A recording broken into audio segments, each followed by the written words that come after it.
Hi there, welcome. Fireside with Peter Adkison on Gen Con TV, and we are streaming from Chaldea Studios. I am Peter Adkison. My co-host today is Javion Smith, and our guest is Todd Lockwood. As you know, on this show, we go in search of the untold stories behind your favorite games, and we are continuing our coverage of Dungeons & Dragons in the era of 3rd edition, D20, etc., because, well, we were there, so that's why. Our guest today is, I love it when we get an artist on board, especially an amazing artist like this artist, this guy. He really is the guy the driving force, along with Sam Wood, you're going to tell me, of course, and Don Murin, in defining the look for Dungeons & Dragons 3rd edition. So please join me in welcoming Todd Lockwood. Thank you for having. It's so good to have you on the show. Thanks. This is fun. I appreciate you coming down. Yeah. Yeah, it wasn't a big drive for you. No, traffic was fine. Yeah. Here in West Seattle, you made it. Okay, Yep. You're here. I came early. Yeah. Time for a sandwich and a martini. Oh my gosh. Okay. Well, I didn't have my martini. I could catch up.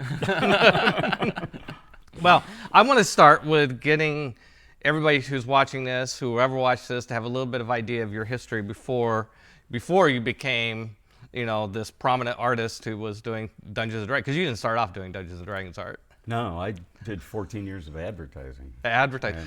Were you in New York, the Mad Men? No, I was in Denver, Colorado. But I had Same thing, I right? had agents in New York. I was the low man on the totem pole, and I got all the worst jobs. And it was a situation where, and through that period, I was playing Dungeons & Dragons to preserve my insanity because... To preserve your insanity? Preserve my insanity. Because, Perfect. You need that to be creative. And I grew up playing make-believe, At lunchtime, we'd grab the baseball bats, and those were bazookas, to the point where we'd hear, at lunchtime, you should not use sporting equipment as props for... Well, all right, but whatever. So let's not gloss over this point. You're not just an artist. You are a Dungeons & Dragons player. You played D&D. Yeah, Did you DM? You DM'd. Oh yeah, absolutely. Yeah. From the very beginning. From the beginning. We played a few times. It was like, oh, I get to create a world. Oh, I get to tell stories. Oh my gosh. I had a world map that was huge, and it was just a section of the world, and we only ever, over 20 years, played in like this much of it because it was so big. What did you like better, DMing or playing? Oh, both. You can't like both better. Oh, sure you can. You're Todd Lockwood. You can like them. Yes, you like both of them better. I like them both better. I like both of them better than not playing D&D. Okay, well, yeah. That's fair. That's fair. So did you start illustrating from a very young age? Were you like one of these people that grew up, like as a child, you were drawing? I grew up drawing, yeah. My dad and mom were both artists. One of my earliest memories is sitting on my dad's knee, and he's drawing funny little cartoon animals for me. Oh, really? And that's sweet. Yeah. Oh, man. My dad, when he was 19, before he went off to World War II, did a painting of all the Disney characters in watercolor. And it looks like it came right out of the studio. Wow. Cool. He should have been an illustrator. Yeah. His dad worked in the very young animation industry. Right. So, yeah. So that was all in my background and in my family, the things we liked. Yeah. And so painting beer cans didn't really fit. And that's what you were doing at the Ad Agencies in Colorado, right? Yeah, you were painting beer cans. Many flying silver bullet beer cans. Yeah, beer cans. What was the other one? I remember. Satellite dishes. And satellite beer cans dishes. And satellite dishes. I did some fun covers for Satellite Orbit magazine, which was like a TV guide for people who had satellite dishes in their yard, and they were like 8 feet across. But they could steal any signal. But anyway, I was given free reign on those, and they appeared in Communication Arts magazine. And I got to have fun and be creative, like satellite dish flowers being attended by a satellite bee, that kind of thing. And so, they were fun. Cool. And so suddenly, everybody in the world that needed a painting of a satellite dish wanted me. Right. Only they weren't as creative. We want a family sitting in their couch in front of a satellite dish watching TV. Okay. All right. Can it be a family of kobolds? No. Sure. And the upside is that I learned a lot about working with my media. And I crossed a lot of the boundaries you have to across just as an illustrator learning your craft. So when you started DMing, did you do art of your world for your players? I mean, you had to have, right? I mean, that was, Absolutely. yeah. So is a lot of the D&D art you did later just like stuff you pulled out from when you were DMing and just no, pass it I didn't pull off? anything out, but it did kind of help me build an idea in my head of what D&D looked like. Oh yeah, of course. And you know, I love when TSR got Jeff Easley and Parkinson and who were the four horsemen, Larry Elmore and Clyde Caldwell. Caldwell, yeah. Suddenly the books looked cool. Right. And it's when I really started hating beer cans. Yeah. So it was 1994 when I went to my first ever convention, Worldcon in Winnipeg. I didn't know from conventions prior to that. I was at that convention. Were you really? Yeah, Worldcon in Winnipeg, 1994. Oh my goodness. Yes, I was at that convention. I mean, we didn't know who each other were, No, right? no. You probably didn't know who Wizards was. Well, was Wizards a thing yet? Yeah, we came out. Magic was launched in 1993, and the first couple of years after Magic, we were going to every convention. I mean, lots of conventions because well, it was fun. Yeah. And, you know. Well, I remember before I went to TSR, people sitting in the halls waiting for a venue to open, playing some card game. Yeah. Yeah. And somebody said, "That's Magic together." That was Magic, some card game. Yep. I mean, it was some card game. Let me tell It you. was right at its beginnings. Yeah. 'Cause Yeah. I'd only been going to conventions for 2 Yeah, years when I got the job offer. Yeah, I mean, it was such a lightning. The reason I remember Time. Winnipeg Worldcon so well is because I ended up at a Spank Me bar with Anson Maddox. Okay. Yeah, that's a story for another time. Come back. Stay tuned for Fireside, and another episode. Find out all about that story. Everybody, remember to watch for the Spank Me episode. Oh my God. Spank Me episode. It's coming. It's coming. All right. So let's get you up to TSR. How did you get in, or was there another stop? Like, did you go Well, directly from beer cans to dragons? Well, that convention in Winnipeg is when I began my networking. I met so many great people. Okay. I met Michael Whalen, and I was showing off my work. Oh, Michael Whalen, great, amazing, He's just one of the amazing sweetest artist. human beings. I'm an amazing artist, but I learned a lot. He was my favorite artist. I wanted to be like Mike, but I learned a lot from him good choice. about being accessible to people and magnanimous. And I mean, he's just the most sincere, good-humored, accessible human being. I just adore him, and his wife Audrey as well. Like Larry Elmore, just giving and friendly, and just great people. But I started networking at every convention I went to from there. I went to every party I could. I was hanging out business cards. I was just trying to meet people, just trying to figure out where the door was cracked that I could get a toe in. You were doing this because you were trying to make the transition to being a fantasy illustrator or a science fiction illustrator from being working in ads. Yes, I was going to get a better class of work, or I was going to hang my brushes up and get a real estate license. Oh man. I was that fed up with Do you the think world of advertising. do you think you made the right choice? Probably not, because I do everything the hard way. So there was a real estate boom in Denver. There was. That time, too. Oh gosh. But no, I get so much more satisfaction out of this. Yeah, obviously, and you stuck to it. So what was? So Yeah, go ahead. I was starting to say earlier, I grew up drawing and writing. I made my own comic books, so I sort of learned to draw by writing, and I sort of learned to write by drawing. Because in my mind's eye, I was telling a movie or a TV show. Yeah. So it was like storyboarding. Right. And it all just flows together, and then along comes Dungeons and Dragons, which allowed me to do that as a grown-up.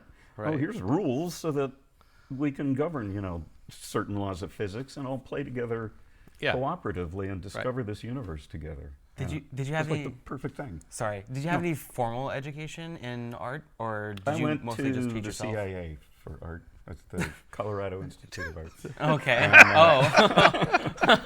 Okay. For a second there, I was like, I was pretty sure you were just messing with me. It was a 2-year course for which they started conferring bachelor's degrees the quarter after I graduated. But I left with a good foundation. Right. Like, they're not teaching entirely anymore. so much has gotten thrown aside in favor of computer sciences and 3D stuff that a lot of aspiring artists don't really always get perspective, or they're reliant on 3D programs for their anatomy or things like that. And so I can always spot when somebody's using a cheat, because that part of their work all looks the same. But anyway, I did have a good foundation. That's good. But 14 years of painting and advertising helped me build of on course. it. Yeah. So how did you? What was your break? Like, what was the first commission you got for doing an illustration? If that's the right sort of question to set that Carl up. Nam at Realms of Fantasy magazine. Realms of Fantasy magazine. Yeah, That's digging which deep. Always gets caught in my brain in the same gap as Forgotten Realms, and so I always have to pause and go, which Realms was it? Realms of Fantasy magazine. It's long gone, and it had a sister Sci-Fi Age. And they didn't pay much, but it was published work, and everybody would see it. And so I did a few pieces for him. Actually, my first big break was my agents in New York, the low girl on the totem pole, like I was the low artist amongst their agents, got all the low-paying clients, like Asimov's. Right. And the different science fiction magazines. Sure. And Chris Moore, British artist, did a lot of sci-fi stuff, got an eye infection, and he couldn't complete a cover. And Francine, her name was, called me up and said, "Would you like to do a cover for Asimov's Weird Tales, whatever it's called, Tales of Fantasy?" I said, "Let me think about that for a minute." Yeah. and she really liked it and gave me another, and she really liked that and gave me another. And I asked her name is Terry Chechko. If you're out there, Terry, thank you. I asked her, how can I get more work like this? And it was her who said, hang a show at a science fiction convention. I said, what's that? I had no idea. So so when you were coming to like Worldcon and stuff, you were exhibiting as an artist then? Or? Yes. Yes. So you had to illustrate. I had a couple illustrations. But it was there that Carl Nam saw my work. Well, I don't know if started to expand.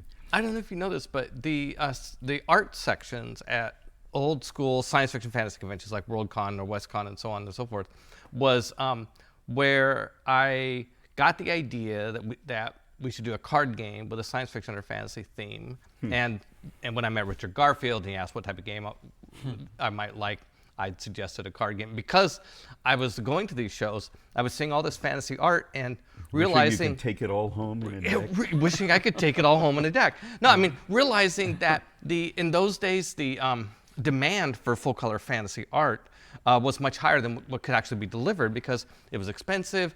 RPGs tended to have covers that were full color, but there weren't as many RPG products. There were no trading card games, of course, that could show off lots and lots of art. So the idea was like, if we had a product where a card game where we could commission lots of fantasy color art, that would be really cool. Of course, Richard added to that the whole idea of collectability and trading cards, and it was a real breakthrough. But well, he was a mathematician, right? He sorted out the rules. They still is. They don't let you out of that. They don't let you out of that. They never let me in. Right. That's cool. I snuck in a couple times, but that's it. All right. So you. Okay. So then, where to go from there? I met a guy who knew a guy. Okay. David Martin, I met him at DragonCon in '95, and a couple other people. And he knew one of the art directors at TSR because he'd been doing some work for him. Yep. And it was a period in time when TSR was beginning to exhibit its money troubles in the form of paying artists late or not at all. But he heard that, well, he knew I wanted to do that kind of work. And so this is around 90, to an art director. 95, 96 maybe. This is 95. 95. 95. Gosh, not even a year and a half later.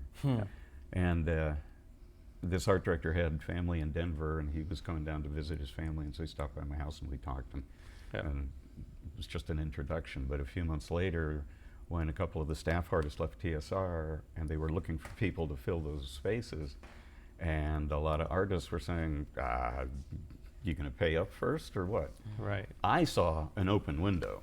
Right. And I dived through it. Right. And it snapped shut behind me. Like good fantasy portals. True.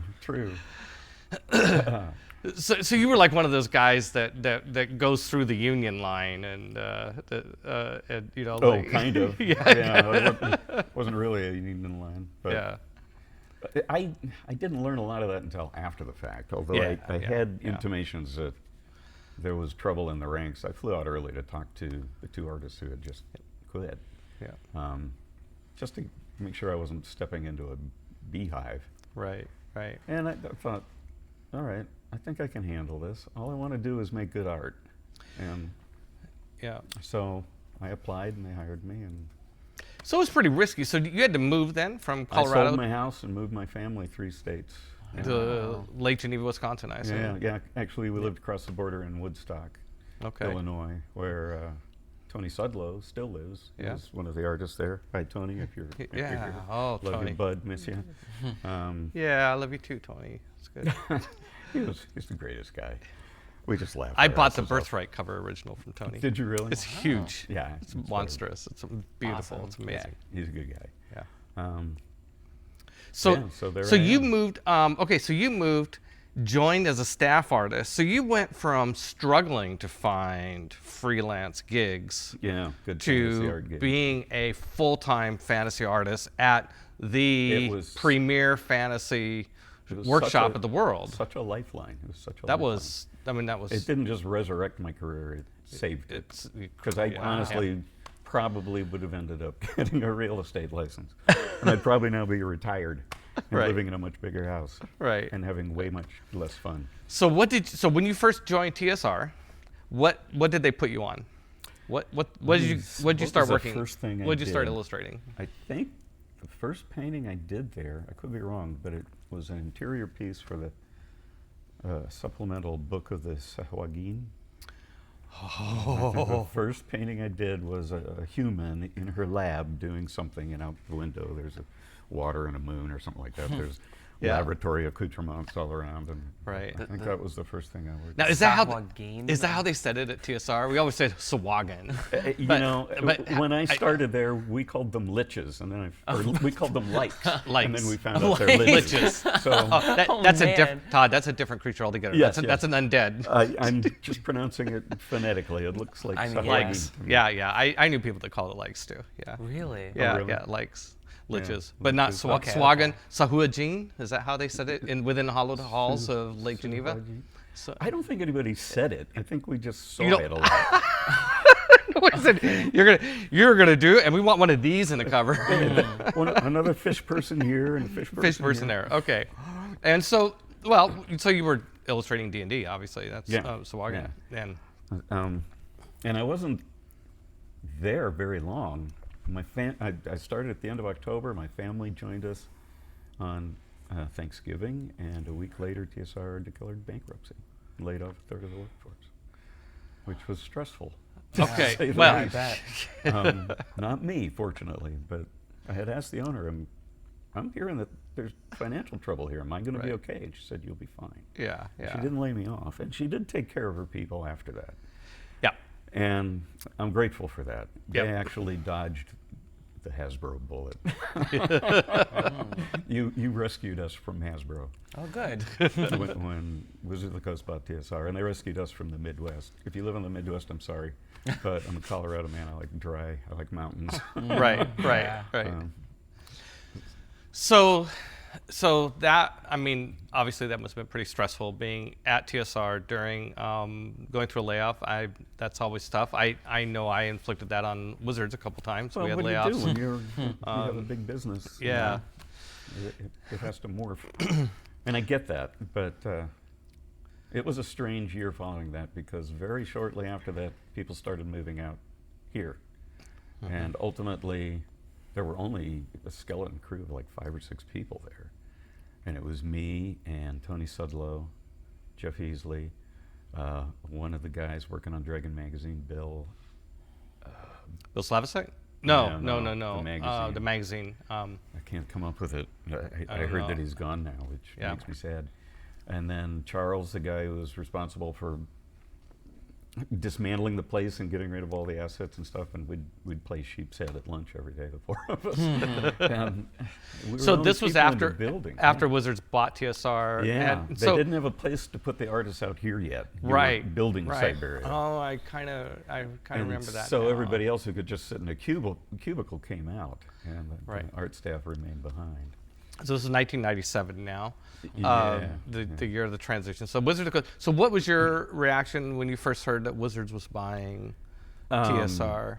Well, my reaction was informed by the reactions around me, and the reaction was, thank God we're saved.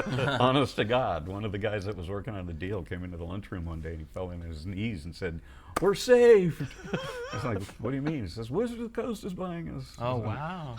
Okay. That's good. It all Yeah, came that's downhill good. to me, so I didn't see the inside of it. But I think there was a great deal of relief and happiness. So how long was it before you and the other artists came out? Was it like 3 or 4 months after the deal? No, half a year? it was, maybe? I think, the following summer or fall. Maybe fall, probably. Yeah, we did the deal in the spring. I don't think most people moved out until the summer.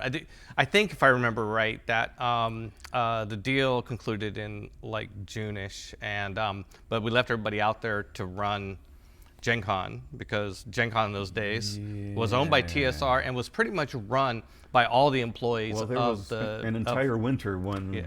just that skeleton crew was there. Yeah, so yeah. maybe we were there a little longer than Oh well, everybody else. who Doesn't- knows? Doesn't Anyway, matter. Doesn't matter. Doesn't Eventually, matter. eventually We you were came out and rejoined the herd. Yeah. Yeah, and I remember Jeff Easley came out with you. No, Jeff stayed behind. He worked from home in Lake Geneva. Right. Okay. And Tony Sudlow Yeah. stayed behind eventually.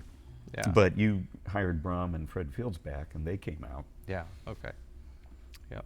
And that's when I really settled in and felt like now I can be comfortable and start really doing this artwork. And I did some of the best work of my career up to that point here at Wizards of the Coast. Because you were at Following all Wizards, that you had turmoil. proper space. You were with the Yeah. company. The company's doing well. It's And good morale. Right, Good the company was energy. secure, the job was secure, the people around me were all great people. Yep. We're finally in a bullpen, better conditions all around in a Right. lot of ways. A newer building, Yeah. we're all together. Well, and the cartographers, Laz yeah, and yeah, Dennis Laz Kauth came out. Dennis Kauth, yeah. Yep. Yep. Didn't bring Diesel though, David LaForce. He remained behind for whatever reason. Yeah. Maybe he got laid off. So when you came out Laid off a working, third of the cartographers. when you came out working on, so at some point, I mean, I know right away we said we're going to do third edition Dungeons and Dragons. I mean, that was pretty much like, like all the presidential candidates on day one. Yeah. I mean, that was didn't my start immediately. That was my thing. Like on day one, we're starting to work on third edition D&D. Oh, well, now we got to figure out who. Okay, well, maybe day 2 or something. But at some point, you got tapped to work on third edition D&D, but in a very big. That conversation was going on the intraweb, which was a Right. great thing, by the way. Yeah. It was the first we'd experienced that. And we on the art side were here and talk about, revamping the rules. And Don Mirren and I particularly had been discussing how D&D art was kind of all over the place. And Dawn Mirren, by the way, she is the art director. She was one of the art directors at the time. for yeah. TSR. And by the way, she's For going to be my D&D. guest next week. Oh, awesome. Yeah. Give her a hug for me. Okay. Hi, Don. But we felt like, the Four Horsemen did great art, but it didn't set a center rail for all the freelancers. The freelancers just did whatever. Right. And we saw dragons that were alligators with cocktail umbrellas stuck in their shoulders, and there was. And we felt like it needed a center rail, so we needed a design guide at last. And management went along, obviously, because then Sam and I started just cranking out concept designs. Sam Wood. Hi, Sam. Hope you're watching. And So you're saying D&D didn't have, before third edition, there wasn't really a style guide. there was no style guide. There was no style guide No, for D&D. Artists painted what they thought. I mean, that things looked sounds bad, but on the other hand, Well, it I'm meant that sure there it's was a lot of variety. like. Freedom You know? for the artists, yeah. And you Yeah. know what? There still is. We laid down that center rail, and even dragons that I drew anatomy charts for don't look the same every time. Right. Right. Yeah. There's room for. Still a lot of room for creativity. Yeah, but it is good to kind of define, hey, this is what orcs look like, and this is what halfling thieves look like. I think there was a feeling at the time that it was important to have sort of a unified presence, if that makes sense. Yeah. I mean, if you're going to redo the rules and make them new and improved, then why not make sure that this new and improved product has a consistent look, at least coming out of the gate? Right. Which was the idea. So you started talking about this with Don. Like, what about the flexibility, about how the art had a lot of variety to it and how we wanted to make a design. So what kind of came out of those discussions? And I imagine Sam's in these discussions too. Oh, Sam, man, well, a lot of it happened on the interweb. Yeah. As opposed to person to person. Right. I don't remember a lot about the conversation. Oh, let me help you out. I remember a little bit here. I'll tell you one thing I remember. You tell me if this sounds familiar. Right. One thing I remember that came out of those conversations was we want the characters to be a bit more gritty. We want these characters to look a bit more like adventurers. It's too often you would see a picture of a fantasy picture and it would be beautiful and show a fighter and a wizard, but they wouldn't have any stuff. Right. But if you think about D&D characters, they got their whole list of all the things they're carrying, and Wayne Reynolds delivered on that more brilliantly than anybody at Pathfinder. I remember the one that jumps out. I remember Lida, the halfling, and she's with her leathers and sneaking around. She's got her tools. She's got pouches. She's got I think that was one of the first ones I saw that was along these lines. I'm sorry, I don't know if you did that or Sam did that. No, I did that one. I was like, yes, this is what... I do remember those conversations. And one of the things I wanted to bring to D&D was the idea that this could be anywhere in the universe. This isn't historical Earth. It's not... Right. It's not medieval times Earth. It doesn't have to be. And in fact, my mindset... Maybe this was a holdover from my campaign where I had a long-lost ancient dead technology. In my mind, at least, this is a world where gunpowder didn't come along because we had magic. And so there wasn't something that ended the usefulness of plate mail overnight, for example. Right. So plate mail could evolve and become a little more specialized. And that led to some of the designs where, for humans, we proposed the idea that the weapon side has more freedom of movement and the defensive side is more armored. Right. So you get this asymmetry, which was kind of cool. I kind of adapted that from my love of the armor in the first half of I think Excalibur. Regdar had that sort of... Regdar was the exemplar. He was the iconic 3rd edition warrior character, and I know you did that one. And he had that asymmetry. Yeah. Which a lot of the armor in Excalibur had, at least at the beginning, before they all turned into Tin Woodsmen. Some of the best armor in any movie anywhere, the first half of Excalibur. Just and gritty and banged up and asymmetrical and cobbled together looking. It's a good movie. Wonderful. It was a great movie. Yeah. The best Merlin. Yeah, I know. Was it, remember this moment, for it is the curse of men that they forget. Or something like that. Right? And when you think about how many times that movie's been, or that lore has just been adapted and readapted, and how it's evolved. When that movie came out, and that specific style was just so unique and so different than past iterations, John Boorman, he totally nailed it. Yeah. Oh, I know. It's just growing up, fantasy movies. Everyone that would come out, we'd watch it, and everyone would introduce something, but there'd be stuff we hated. And there's stuff that's so disappointing. You remember The Sword and the Sorcerer? Yes, I remember gosh, of course. It had so much promise, and it just, as the movie went on, it just went further and further downhill. Yeah. Willow wasn't bad. That was the first good effort. And of course, Conan the Barbarian. Yeah, that one. Oh, Todd, come on. I liked the movie, but I never bought Arnold as Conan. Oh, yeah. Well, he was a little too white. Yeah. Yeah, they tried I to mean, tan him Conan up a was little. dark And skinned. he didn't have a great Conan voice. He had his Arnold voice and the part in his teeth, you know. He didn't work for me. He was better as a Terminator. Yeah. Actually, really quickly, I had another question for Sure. you. What role did you take in like the feedback? Did you see a lot of what the people were saying about Good question. the reactions to your art, or like the reactions to the designs that your choices were making? I saw little bits of it when they started teasing it out in Dragon magazine. Okay. The drawings of Regdar elicited great vehemence because he wasn't medieval. The purists wanted him to Oh gosh. wanted him Okay. to look medieval. The internet's just full of haters even back then. Oh, You're yeah. right. Yeah. In particular, I had given him things on his knee with a spike in it. Yeah. The idea being that if he brought his knee up, the spike came up like this. Right. They all assumed that it was this way, and the spike would be, what happens if he falls on his knees? He's stuck to the floor. No, you're thinking this through wrong. I just wanted some of that gritty, edgy stuff that was beginning. We tried to keep the artists off the internet. We did. It was Oh, like, well, okay. let them think everybody's happy. It was mostly the medieval purists that yeah. didn't like what was coming out. Yeah. There's always somebody. But I think for the most part, it was Oh, well they loved received. it. The third edition art was really well received. Yeah, and think people so. loved it. Absolutely loved it. So we have a few pieces. Marcus, can we cue those up? Absolutely. I think we have the first one is what, the Wayward Knights. Wayward Knights. Wayward Knights. Oh, okay. The Wayward Knights. Okay. Yeah, let's not make it complicated for our viewers. Todd. Surely you have seen there- Monty I mean, Python and the There Holy are Grail. some places where some creativity is allowed, but let's not. That's not. Okay, I'm so easily confused. we got that up there on the screen so everybody can see this. All right, tell Okay, us about so this piece. That was a commissioned freelance before I was hired. Okay. And much like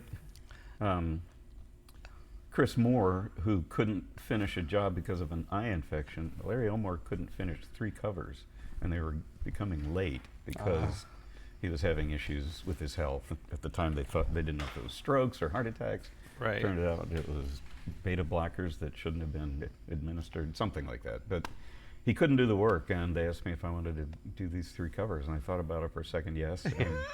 And, that was the second one of the 3. And, Okay. it sticks in my memory because, first of all, I am all 4 characters there. My daughter shot the reference. I set up the lights and gave her the camera and Nice. aged the guy in the front so that he'd be the appropriate age to the Yeah, character. I was thinking he 'Cause looks it's like me. you. Yeah. And at the he looks a time, lot I was like you. thinking, God, that looks like my dad. And now I look at that and I think, yeah, that's starting to look too much like me.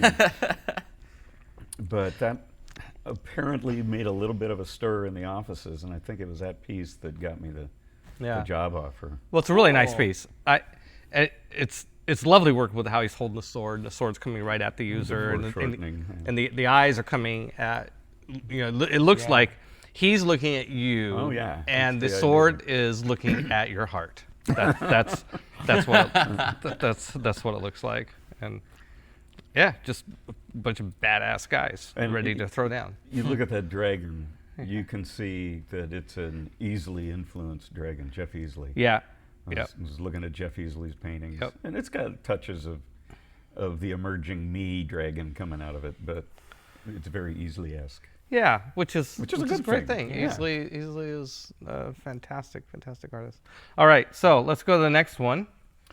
So that's one of the The Dragon Lance, the right? Dragon Lance, right? That was cover for the annotated Omnibus Chronicles first 3 books of the Dragon Lance series.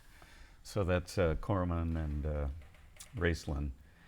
And a random gold-colored dragon, which I liked so well that when we started concepting 3rd edition, I made sure he was in the mix as the bronze dragon. Oh, he is, or she, hard to tell, is fantastic. But that's one of the paintings I did here at Wizards before the 3rd edition push began.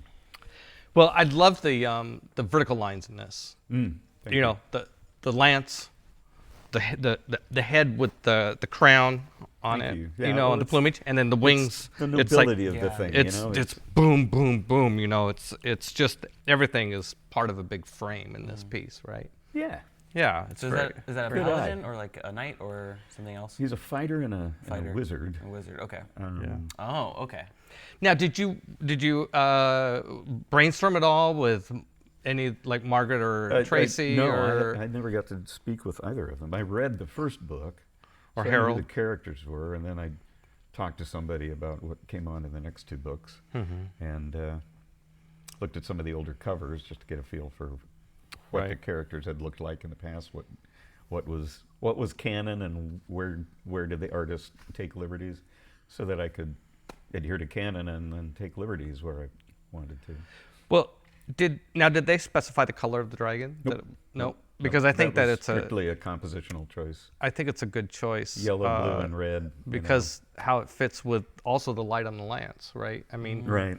you know, it's yeah, it's nice. Here I am trying to sound like I know something about art. Yeah.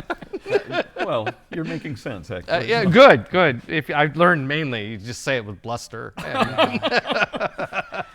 Informed bluster is important. Okay. All right. Let's go on to the next one. Now we're definitely in the 3rd edition Yeah, territory 3rd edition. here. There we go. So that was. Yeah. I've just lost track of the title of that thing. The Forge. Forge of Fury. Forge of Fury. Forge of Fury. Oh yeah. Right. And that was one of the first adventure modules put out to accompany the new 3rd edition rules. And those 4 characters that you see there had been pre-designed. They were prefabricated. We called them the Prefab 4. Well, but it's for the iconic characters of 3rd Iconic edition. characters. So it's you ha- Miali the wizardess, Right. and Josanne the cleric, and and Regdar, no, or that's Tordek, the dwarf, and Lida, Lida, and the halfling. Yep. and Oh, I remember these characters. oh yeah, Oh yeah, I remember these characters. and there's a moment in that adventure when you encounter a black dragon of some age. So I got to put a black dragon in it, and then just added the drama of Lida having fallen or been knocked off of the ladder they're trying to cross the gap with. What I remember about that I still kind of chuckle over is, That's awesome. as I was working on that painting, Eric Mona came in and looked over my shoulder and said, "That dragon tore my character in half in playtesting."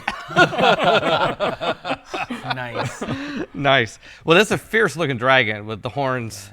It's like the horns are part of the attack. The way Yeah. that dragon is like looking down, coming at you, and you don't know if he's going to bite you or if he's going to lance you with his 2 horns. Yep. Yeah, that's. Pretty cool. Well, the black dragon always had forward swept horns, but that was Sam. Yeah. Sam Wood actually designed that head, put that take on it. And the Forge of He's a favorite. The Forge of Fury actually has some influences on 5th edition too, because there's a lot of adaptations from like older editions into 5th edition. Oh, really? Yeah. So the Yawning Portal is one of the module supplements, Okay. and it has like a smorgasbord of lots of older adventure modules. And Forge of Fury is one of the early level ones. I think it might be Oh, one wow. of the first 2. Okay. Yeah, it was one Yeah. of the first 2. The other one, Yeah. or it might have been the first one. Yeah, and then there's like the Sunless Citadel, the Hidden Shrine of Tomoakan. I did the White Plume Sunless Mountain. Citadel cover. Actually, that one was first. Sunless Yeah. Citadel. and Yeah, then yeah. Forge Yeah. of Fury. Nice. A little later came Lord of the Iron Throne, which was one of my first digital paintings. This piece, before we leave it, one more question. Like it's so dynamic with the way everything's leaning askew. Like, you know, it's like if you took a photograph and tilted the camera. I love it. That really adds action to an action scene. Adds action. Tilt the camera. It makes everybody look kind of off balance. Yes, and, get the horizon tilted and with this look narrow up or down. bridge and people following. Yeah. It just really, yeah. There's it's a rule of thumb great choice. in art that horizontal lines are calming, vertical lines are reassuring and stolid, and diagonals are active. Yeah. So in an okay. action piece, I just like it to be all diagonals. Yeah. Huh. That's really cool. That's fantastic. All right. Be cool. All right, let's go to the next one. The Silver Dragon, right? Yeah, Silver Dragon. That was cover for the silver anniversary edition of Dragon magazine. Oh, appropriately yes. enough. That still hangs in my house. As a collector is dying to pry it from me, but I really I don't want to bet. let it go. I bet. It's one of the last pieces I haven't sold him. So wait, now the silver anniversary. I thought you were going to say there was like a 25th anniversary of D&D that came out A little later. a little later. And That I did had a painting for that too. yeah. Okay, but this was That's the next one in your slideshow, in fact. okay. Well, let's believe. Or- okay. yeah. Foreshadowing. You can't see it yet, boys and girls. No, We're gonna because stay we're at not the silver. talking about this silver dragon. Yeah, this is the silver dragon. Let's That's something actually I had been dying to paint since art school, was a silver reflective dragon. Yeah. A dragon who reflected his environment. And so the conceit here is that the sun is over your shoulder as the viewer and bouncing off of him. right. So that you see the sunset reflected in his scales. Oh, that's the gold on the chest. Yeah. On the neck. The warm colors. You don't think about that a lot when you're looking at like art from like what perspective the camera is like pointing from. Yeah. So what is I it? do. Yeah, What- of course you do. I meant like most people. What is so what do you like so much about this piece? You still have the You original. know, it's the first time I got to paint one of these dragons that we'd been working on for so long, just as a kind of a portrait. Right. I, at the time, Oh, hoped that I'd get the opportunity to do all the other dragons in a portrait form like that, as opposed to blocked by the adventurers in the foreground. And Right. in- It's the dragon is posing. yeah, The dragon- is the absolute star of the painting. Yeah. Right. The dragon is it's up there on the rock, and Yeah, There's- he's it- showing you how beautiful he is. are those other dragons that look like birds off No, in the they're distance? birds. They're If birds. you scroll left a little bit, you'll see one of them's in front of him. Oh yeah, I see. You're right. There he you is, go. right by his foot. They're for scale. Yeah, he looks very arrogant. He looks like I am such a baddie, and I'm just gonna sit here and wait. And when I'm hungry, I'm just gonna go eat you. This is my rock. This is my rock. This I is don't- my valley. These are my mountains. I don't remember for sure, but I vaguely remember that the metallic dragons are different than like the solid color dragons, right? Generally, they're good, and Yeah. Yeah. the chromatic are evil. Okay, chromatic. There you go. Yep. Yeah. Yep. So this one's a silver one, not Yeah. not a So great silver one. one's generally good, He's one of but the not so top. good that they're just gonna like go up and do what you Yeah. ask them to do, right? Second only to the gold. All right, Who is let's. Second only to Bahamut. Mm. I said that wrong. Okay, let's let's go to the next one. Bar fight. Yeah. This looks like this is a fun piece. This is like my favorite painting I Yeah, did for D&D. there you go. This was after Classic. I'd left, and I got a call from the marketing department, which I Right. didn't usually work with, saying we need an ad for the upcoming Gen Con, inviting attendees to a party we're going to throw. I love that for this is them. the Gen Con story, by the way. That's great. Yeah, well, there you go. And the art director, she said, we have to show all the iconic characters. Oh, cool. And we want some iconic moments like the crossed swords. If you look at the fighter and the orc, you got crossed swords. We want to see the dungeon planning. So down in the left corner, just you like got in the middle of this big fight. you got a magic user and a ranger. Well, this just broke out probably Okay. because they're getting bumped by the other action and turning angrily. The map in front of them is from the Tomb of Horrors. For anyone who Oh, really? Yeah. Nice little Easter egg. We've got a thief down bottom center cutting a purse. We've got a course. sorceress casting awesome. a spell. There's a whole story behind that gnome with the lever action really? repeating crossbow. Oh, really? Well, we're here for the untold story. I'll come back to that. I'll try to. okay. I snuck him in as the vehicle for the dodged arrow. This Githyanki is dodging an arrow. And then there's a dwarf smashing a shield with a bugbear or a hobgoblin. A tiefling monk giving a roundhouse kick to a bugbear. The bartender's a drow. He's getting ready to defend his establishment. I wanted a callback because it's supposed to represent 25 years of D&D. Yeah. Well, And, the callback's obvious. The callback is wow. the statue in the back. Yeah, Yeah, of course. Was it the player's manual? Yeah, Player's Hammock, Yeah. AD&D, first edition, Yeah, I just- Player's I know Manual. familiar. I just turned the idol into a fireplace, but I left the thief stealing the gem eye on the And then in the back right corner, you have to have a dragon, so I mounted a dragon's head on the wall. And Okay. and there's the bard who probably started this ruckus toasting himself. So and that's not all. that's not all. That's No, not all. We'll get back to the gnome. No, I'm not even thinking of the gnome. We'll get back, But yeah, the other thing that they couldn't figure out was I said, we have to have all these things, the iconic characters, All the iconic same. moments, Everything but we you just need listed. to show what they're serving at the party, which is turkey drumsticks and ale. And we just don't know how to figure this out. And I said, it's easy. It's a bar fight. It's a bar fight. Everything's flying all over the place. What first level group of characters didn't go, well, what do you want to do? I don't know, let's go into town and pick a fight. And you went to the bar and you picked a fight. Right. And then the next scene, either the town is burning down, or they're all in jail, or they're all dead. Something's on fire, for Yeah, sure. usually something is burning. Yeah. Oh, that's great. So that was All right, fun. the gnome crossbow. So the Okay, gnome, here we go. Yeah. we were in the process of doing concept work for the races and the characters.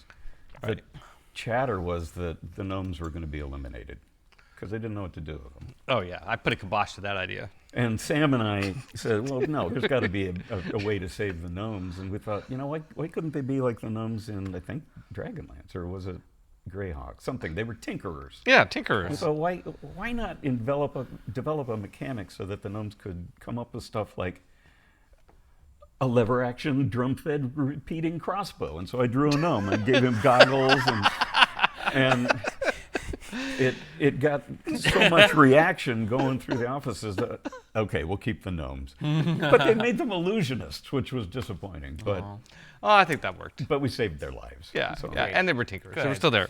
And I snuck them into that painting. And you so. stuck with it. Okay, then there's one more piece here. This is 1,000 orcs. The 1,000 Orcs. 1,000 cover orcs? for 1,000. I know Javion thinks it's 100 orcs, but the 1,000 dorks. if you count, there's 1,000 of them there. If they think they're going to kill Drizzt on the cover of his own book, they are dorks.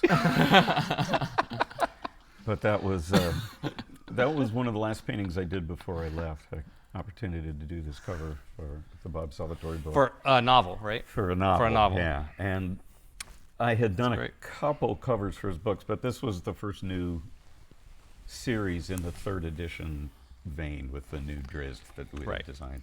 Yeah. And plus they had just laid me off, so I thought, I'm just going to demonstrate to them why you need an illustrator on staff. And so I just went all out. Years later, Bob told me that he picked up 20,000 readers with that novel, Wow. which is not nothing. And then that launched a decade and a half of doing new covers for all his old books and covers for his new books as they came out. And it was a really good run. You know, I got a good body of work out of it and made a lot of fans and made a friend and Bob. Bob. Yeah. He's great going to be guy. at Gen Con this year. Is he? Yeah, he's going to be at Gen Con the first time. Oh, shit. I don't know if we've announced that yet. Oops. Bleep it out. Cut. Oh, wait. Bob Salvatore. Oh, I was thinking different Bob. Of course. Of course. I may or may not. Bob be Carty used to work in Mayfair. He's going to be at Gen Con this year. Right. I may or may not be at Gen Con. I applied and apparently was accepted, but all of their emails telling me so, and here's your paperwork, disappeared into the ether. It never made it into my machine, and so now I'm on a waiting list. Okay. And Well, you do. We do know people at Gen Yeah. Con. Seriously. Wink, We wink. do. Yeah, Derek. yeah. Well, we you have low friends in high places. You can, you Ladies can. and gentlemen, Peter Adkison. This is a problem that can be solved. Well, I told him if I don't know by the end of March, I have to bow out, because rooms are probably mostly already gone, and airfare only gets more expensive. And that's my dilemma. I feel like I suddenly felt like maybe I got set up here. No, just No. hey Peter, thanks for having me on your show. I By the wish way, I can you could give me a say- room at Gen Con? I do want to be at Gen Con. We'd love to have you. Well, especially with Bob being there. Yeah, maybe Yeah. that'd be fun. Somebody named I'm going to do a Bob. Fireside episode with Bob and Oh, a different cool. episode with Margaret and Tracy at Gen Con on site. So Awesome. That'd be great. That'll be awesome. I can be in the audience if I'm there. So we're we got about 10 minutes left before we go into the final segment and ask you what you're up to these days. Anything else you want to talk about from your days working on D&D back in the day? Back in the day. Oh, only that it's the greatest job I could ever have had for a paycheck. That was so much fun. I got to invent the dragons for D&D, y'all. That's awesome. You just can't have more fun than that. Nice. So cool. It was pinch me work, and we had a great time. Yeah, it was. The 90s were a fun decade, let me tell you. God, and over so fast, and how'd they get so far behind us, Peter? I don't know. I mean, you made something like that lasts for like a really long time. I mean, It's they're very still used gratifying. today. Yeah, it's gratifying, and it's gratifying to see that artists since then are paying attention to their dragon anatomy. They don't have to follow our model, but I don't see lizards with cocktail umbrellas stuck in them anymore. People are thinking about musculature and wings and whether they want 4 limbs or 6 and those sorts of things. It's gratifying to think that maybe we elevated the what's the word I'm looking for? The zeitgeist on dragons. Who do you miss working with from back in those days? Oh man, Tony for sure. Tony Sudlow. Yeah, Sam Wood. Dawn Mirren. Yeah. Yep. Well, so Mark Tadine was down there. Randy Post. Who else? Alan Pollock. Yeah. So many people. Did you ever do any? I know this was supposed to talk about D&D, but you did some magic art too. Yeah, a few. Sat in pieces. on a couple of concept pushes as well. Yeah. What are the worlds called? I never know when I'm working on them. They always have code names. I understand. I totally exactly understand. To this what you're talking day, about. if I do a magic card a year later, I get emails saying, "Did you do the blah blah blah blah blah?" And I don't know. Look it up. Sure Copy it. Go on the internet. Oh yeah, that's mine. that's it my was art. something else when I worked on it. Right. Mysterious. Big bear. The metal world. What was that? Ravnica. Ravnica, We worked right. on Ravnica. You Niv worked on Mizzet Ravnica. is my boy. Ravnica is. I mean, that was you. You got Yeah, it was one of on the that- good. You got one of the really good sets. I mean. Yeah, that was great fun. Yeah. Working on the guilds. That was a puzzle and a lot of fun. How do you combine black and white? How do you combine blue and red? What aspects of each do you bring to this pairing? Right. And Niv Mizzet was the blue-red boss, and it was great fun. Do you ever go to any of the magic events? Where I know a lot of the artists these days are. I did a going, but- few for a while. I've been to Japan 3 times, which was Nice. I love Japan. Awesome. Well, then great.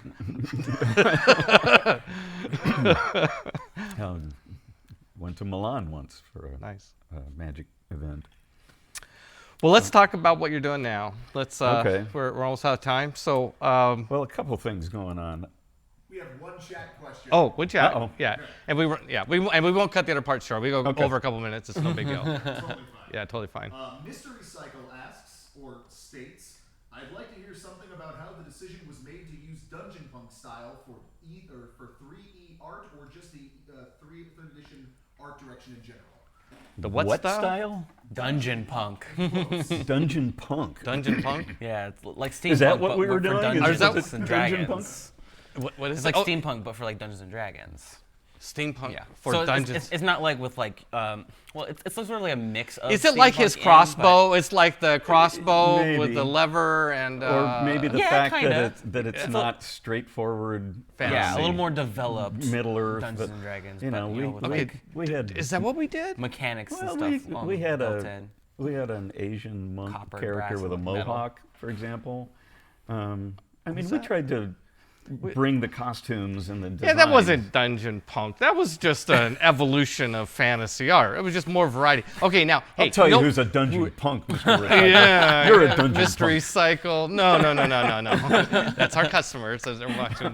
How about maybe sing the Oberon setting, the Oberon campaign I setting. didn't work on that. Yeah, okay. Well, the Not at Oberon all. campaign setting was more futuristic, Oh, maybe and that might be what you call maybe that's what Dungeon he's talking Punk. about. Sure. And that was also done during 3rd edition. Okay. It was, Keith Baker. It's we had okay, a big Mr. contest. Recycle. Anyway, all right. I love you. Thanks for the question. Whichever camera you're on, thank you. So what I'm working on right Yes, now what is you working I'm on? finishing up the art book that I kickstarted last October, November. We still have files to deliver.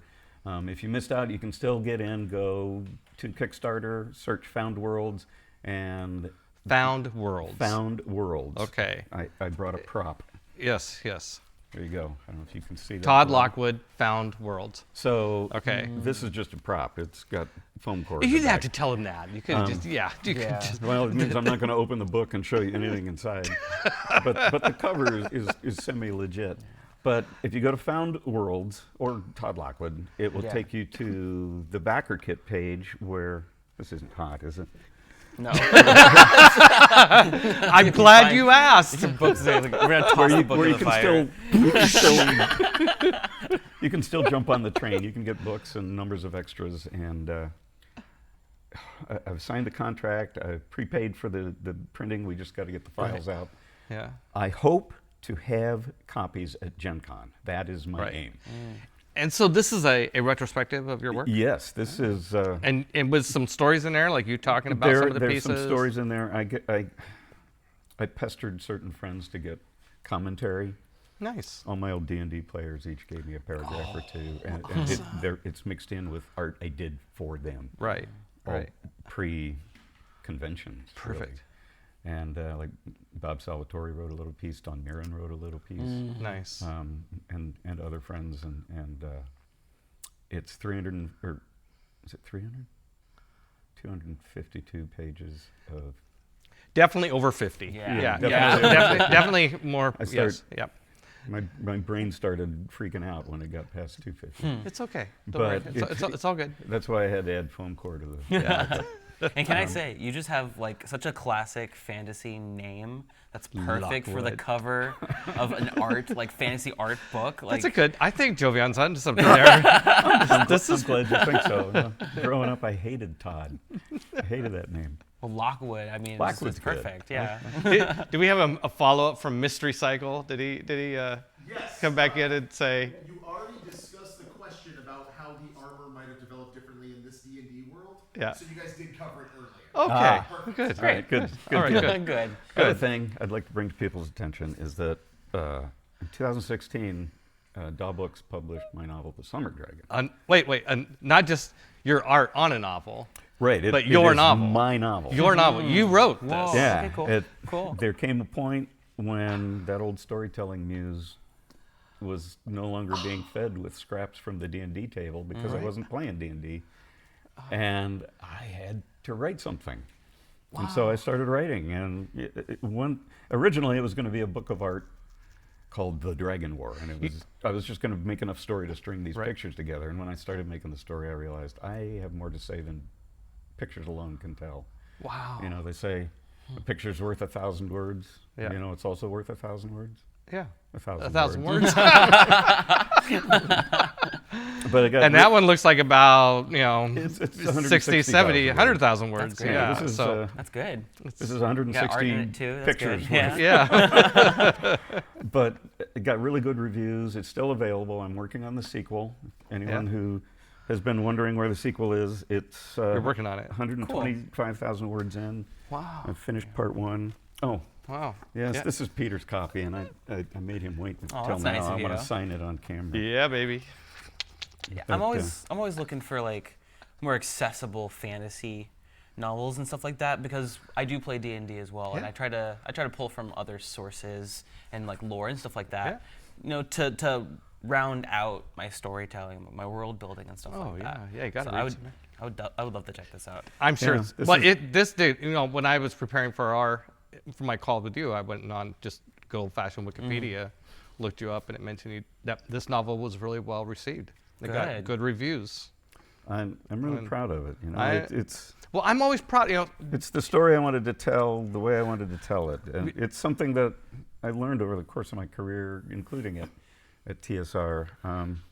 There was a piece I took to my first convention called Cerberus, a black and white piece, and it's the the three-headed dog guarding the gates of hell, but he's made out of damned souls. Yeah. And it's super creepy. I freaked myself out drawing it.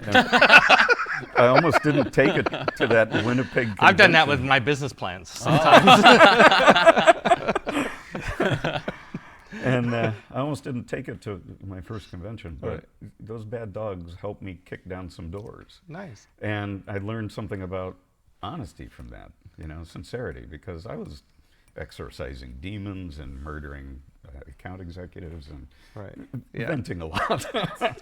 And when I got to TSR, I took the mindset that if the art order comes in and it doesn't make sense to me or I don't think it's good, the guys that wrote it are just down the hall. I can go talk to them. Right. And we always came up with a better cover image if the image in mind wasn't exactly right to Right. my thinking. Right. And I felt like you hired me to be the artist, so let me art. That's awesome. That's great. There we go. That's Todd Lockwood with us today, and let me art. That is that is a slogan. So, well, There you thank go, you, my thank man. you so much, my friend. With much thanks. It's so good to have you on the show. It's so good to hang out and catch up after all these years. Yeah. That's really the reason I'm doing this show. It's just a good excuse to bring everybody and sit them down and they're trapped with me for an hour. I can just ask them all the questions I ever wanted. Some more conversation than we've ever had. I know, isn't that You sad? know? That's kind of sad. You It is said you kinda don't, sad. so you don't play D&D anymore. No, I was too busy when I left my gaming group behind. We could fix this problem. Uh-oh. We're both local. We could fix Yeah. this problem. Yeah, but you have the DM. Of Well, course. no. If I DM, I won't ever get these books written. All right, all right. Well, thank you very much. All right. Well, I'm going to set that right down here so I can do my little outro. Thanks again very much for being on our show today, Todd. Thank you so much for being here. Yep. It was great meeting you. Thanks for having me, Peter. Absolutely. Thank you, Javion, for being my co-host today. Thanks to Marcus Mays for being our technical director and studio manager today. Lauren Bond is our streaming manager, and Derek Gooder is our producer. We are on Gen Con DV, and we are broadcasting from the Chaldea Studios.